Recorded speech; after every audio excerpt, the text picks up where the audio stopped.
कैकेयी द्वारा राजा दशरथ से भगवान राम के वनवास का वरदान मांगने के पीछे कारण क्या था?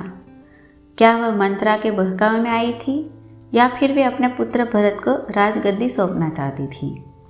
राजा दशरथ की 3 रानियों में से कैकेयी उन्हें सबसे ज़्यादा प्रिय थी। उन्होंने ही राजा दशरथ से भगवान राम के लिए 14 साल का वनवास मांगा था। यही कारण है लोगों ने कैकेयी को नकारात्मक रूप में देखा है। लेकिन कैकेयी द्वारा राजा दशरथ से भगवान राम के वनवास का वरदान मांगने के पीछे कारण क्या था? क्या वह मंत्रा के बहकावे में आई थी या फिर वे अपने पुत्र भरत को राजगद्दी सौंपना चाहती थी? इस सवाल का जवाब हम आपको बताते हैं। एक बार देवों और असुरों के संग्राम में देवराज इंद्र ने राजा दशरथ से मदद मांगी थी। उस वक्त राजा दशरथ के साथ रानी कैकेयी भी उनकी सारथी बनकर गई थी। युद्धभूमि में रानी कैकेयी ने राजा दशरथ की प्राणों की रक्षा की थी, जिससे खुश होकर राजा दशरथ ने कैकेयी से 2 वरदान मांगने को कहा था। लेकिन कैकेयी ने कहा कि वह समय आने पर वरदान मांगेगी।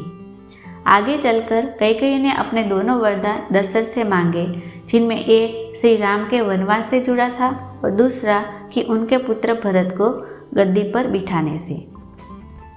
दरअसल राजा दशरथ की रानी कैकेयी राजा अश्वत्थपति की बेटी थी। राजा अश्वपति के राजपुरोहित श्रवण कुमार के पिता रत्न ऋषि थे। कैकेयी को वेद शास्त्रों की शिक्षा रत्न ऋषि ने ही दी थी। उन्होंने कैकेयी को बताया था कि राजा दशरथ की कोई संतान राजगद्दी पर नहीं बैठ पाएगी। इसके साथ ही ज्योतिष गणना के आधार पर उन्होंने यह भी बताया था कि दशरथ की मृत्यु के बाद यदि 14 वर्ष के दौरान कोई संतान गद्दी पर बैठी भी तो रघुवंश का नाश हो जाएगा। श्रवण कुमार की मृत्यु राजा दशरथ के हाथों बाण लगने से हुई थी, जिसके बाद श्रवण कुमार के माता पिता ने राजा दशरथ को शाप दिया था कि जिस तरह से वे पुत्र के वियोग में मर रहे हैं, उसी तरह राजा दशरथ की मृत्यु भी पुत्र वियोग में होगी। कैकेयी को इसके बारे में पता था। राम दशरथ के सबसे बड़े बेटे थे। राजा दशरथ की मृत्यु पुत्र वियोग में होने का मतलब था कि राम की मृत्यु।